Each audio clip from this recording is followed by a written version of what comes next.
Capítulo 16. Passeio na planície. A rigor, aquele compartimento era o arsenal e vestiário do Nautilus. Uma dúzia de aparelhos escafandros, pendurados na parede, aguardava os exploradores. Bastou ver aquela parafernália para Ned Land dar para trás. Que beleza! Exclamou o arpoador desapontado, que via se evaporar em seus sonhos de carne fresca.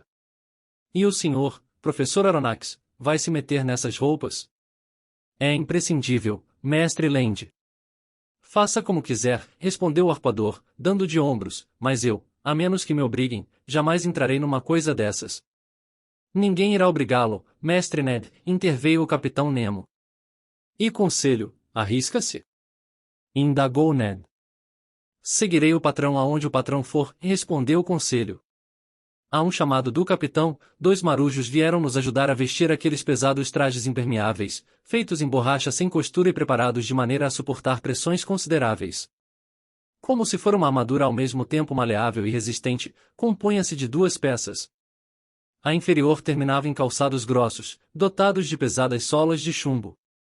A superior tinha o tecido reforçado por lâminas de cobre que formavam uma couraça no peito, protegendo-o contra a força das águas e permitindo que os pulmões funcionassem livremente. Suas mangas terminavam em forma de luvas flexíveis, que não atrapalhavam os movimentos da mão.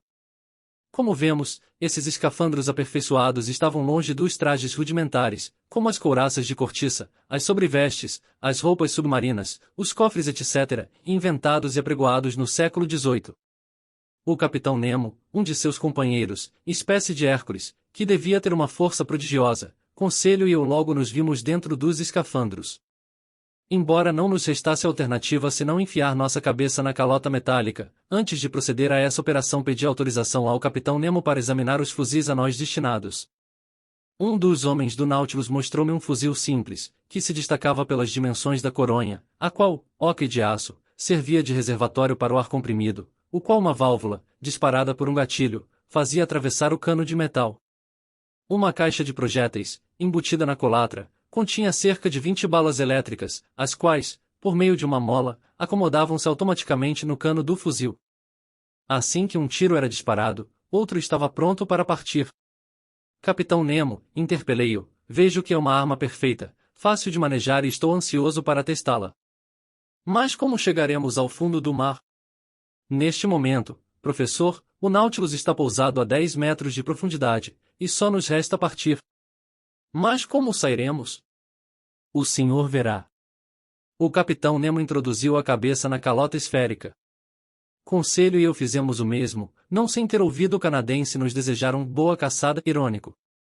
A parte superior de nosso traje terminava num aro de cobre no qual o capacete metálico era parafusado. 3 orifícios, vedados por vidros espessos, proporcionavam uma visão periférica, bastando girar a cabeça dentro da calota. Assim que esta foi atarrachada, os dispositivos Rouquayrol, instalados em nossas costas, começaram a funcionar, e pelo menos eu respirei normalmente. Com a lanterna Rucorf pendurada na cintura, fuzil em punho, eu estava pronto para partir, mas, para ser franco, aprisionado naquelas roupas pesadas e cravado no chão por minhas solas de chumbo, era-me impossível dar um passo.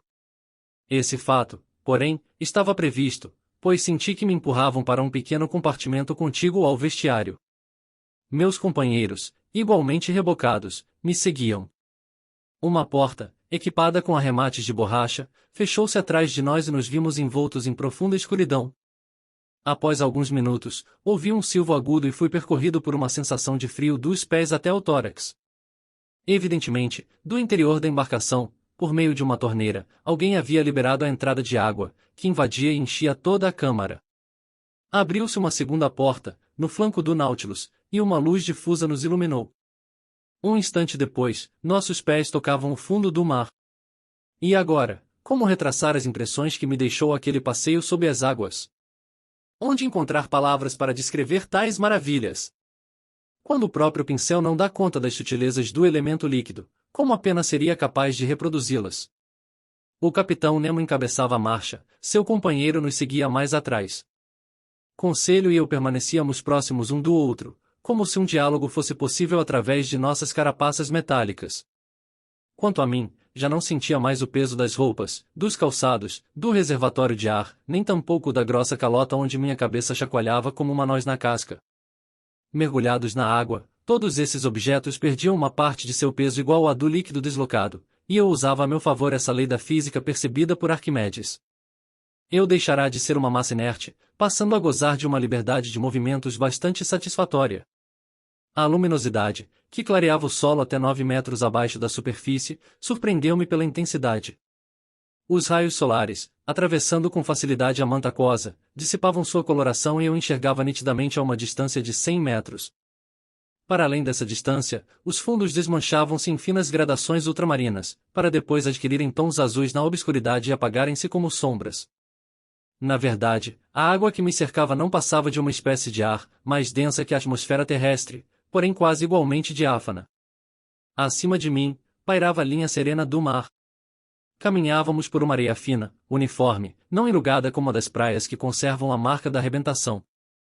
Aquele tapete deslumbrante, verdadeiro refletor, rechaçava os raios do sol com surpreendente intensidade, provocando uma forte reverberação que impregnava todas as moléculas líquidas.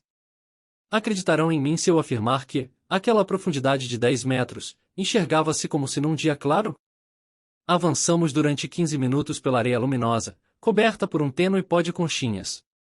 O casco do Nautilus, delineando-se como um longo escolho, desaparecia aos poucos, mas seu farol, quando anoitecesse sob as águas, facilitaria nosso retorno a bordo, projetando um facho de luz. Efeito difícil de compreender para quem não viu senão em terra extensões brancas tão ofuscantes. Enquanto lá, o pó que satura o ar lhes confere o aspecto de uma névoa luminosa, sobre o mar, e, sob o mar, essas fagulhas elétricas alastram-se com incomparável pureza. Continuávamos a avançar, e aquela vasta planície de areia parecia não ter limites. Com a mão, eu abria as cortinas líquidas que se fechavam atrás de mim, e minhas pegadas apagavam-se subitamente sob a pressão da água.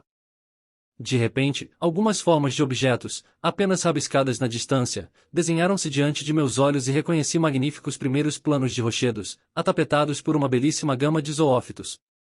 Logo me senti arrebatado pelo especial efeito que aquele ambiente causava. Eram 10 horas da manhã. Os raios solares incidiam na superfície das águas num ângulo extremamente oblíquo, e, ao contato de sua luz decomposta pela refração como se através de um prisma, flores, rochedos, plântulas, conchas e pólipos tinham seus contornos irisados pelas 7 cores do espectro. A interpenetração das cores era um deleite e uma festa para os olhos, verdadeira caleidoscopia de verde, amarelo, laranja, violeta, anil, azul, em suma, toda a paleta de um colorista desvairado. E não poder comunicar a Conselho as vivas sensações que me impregnavam em rivalizar com ele em interjeições admirativas. Afinal, eu não sabia, como o capitão Nemo e seu companheiro, transmitir pensamentos por meio de sinais codificados. Portanto, à falta de melhor interlocução, falava sozinho, gritava dentro da caixa de cobre que cobria minha cabeça, desperdiçando talvez em palavras vãs mais ar do que seria recomendável. Diante daquele incrível espetáculo, Conselho assombrava-se, e eu não menos. Obviamente, o bom rapaz, deparando-se com a incrível variedade de espécimes de zoófitos e moluscos, classificava e tornava a classificar. Pólipos e equinodermos abundavam no solo. Ísis variadas, corniculáceas solitárias, moitas diocolinas virgens, outrora denominadas coral branco, fungos eriçados em forma de cogumelos, anêmonas unidas por seus discos musculares, tudo evocava um canteiro de flores, com purpitas exibindo seu colar de tentáculos azulados, estrelas do mar constelando a areia, e asterófitos verrugosos, finos rendados bordados pelas náiades, cujos festões esvoaçavam com as tênues ondulações provocadas por nossa marcha. Doía-me pisotear aqueles notáveis espécimes de moluscos que juncavam o solo aos milhares, os pentes concêntricos, os martelos, as donáceas, autênticas conchas saltadoras, os troquídeos, os capacetes vermelhos, os búzios asa de anjo, as aplísias, e tantas outras criações do inesgotável oceano. Mas éramos obrigados a avançar, a seguir adiante, enquanto vagavam por cima de nossas cabeças cardumes de fisalhas, arrastando atrás de si seus tentáculos ultramarinos e serpenteantes no rastro de espuma, medusas, cuja umbrella opalina ou rosa claro, ornamentada com uma grinalda lápis-lazuli, nos protegia dos raios solares, e pelágias panóperas que, na escuridão, teriam semeado nosso caminho com centelhas fosforescentes. Eu vislumbrava todas essas maravilhas num perímetro de 500 metros, praticamente sem me deter e seguindo o capitão Nemo, que me chamava com gestos. Bruscamente, a natureza do solo se alterou, e à planície arenosa sucedeu uma camada de lodo viscoso que os americanos chamam de oose, composta exclusivamente de conchas sílicas ou calcárias. Atravessamos então um campo de algas e plantas pelágicas luxuriantes, ainda não arrancadas pelas águas, relvados de trama cerrada, macios ao toque do pé, que teriam rivalizado com os felpudos tapetes tecidos pela mão humana. Porém, ao mesmo tempo que se alastrava sob nossos passos, a vegetação não deixará de nos acompanhar por sobre nossas cabeças. Um fino dossel de plantas marinhas, classificadas na exuberante família das algas, de que conhecemos mais de 2.000 espécies, entrelaçava-se na superfície das águas.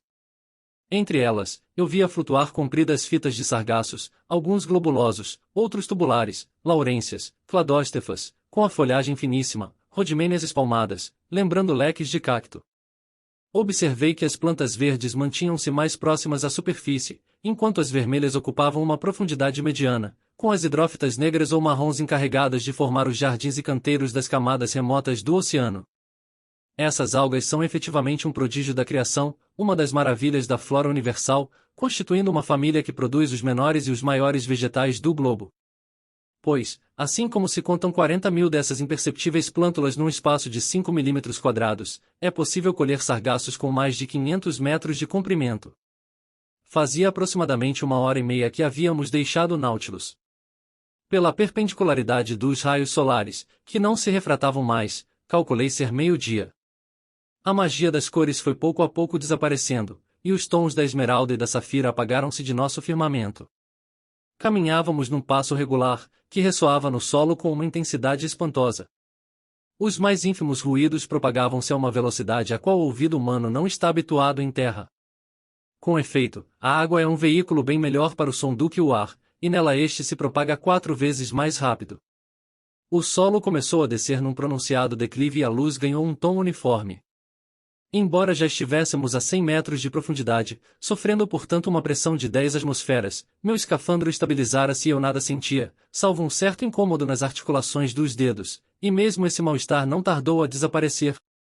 Até o cansaço, presumível após uma caminhada de 2 horas sob uma parafernália a qual eu estava tão pouco acostumado, era nulo. Aliás, enxergávamos o suficiente para seguir adiante, não se fazendo ainda necessário acionar os dispositivos Ruhmkorff. Nesse momento, o capitão Nemo parou, esperou por mim, e com o dedo apontou algumas escuras silhuetas que se destacavam na penumbra a curta distância. É a floresta da Ilha Crespo, pensei, e não estava enganado.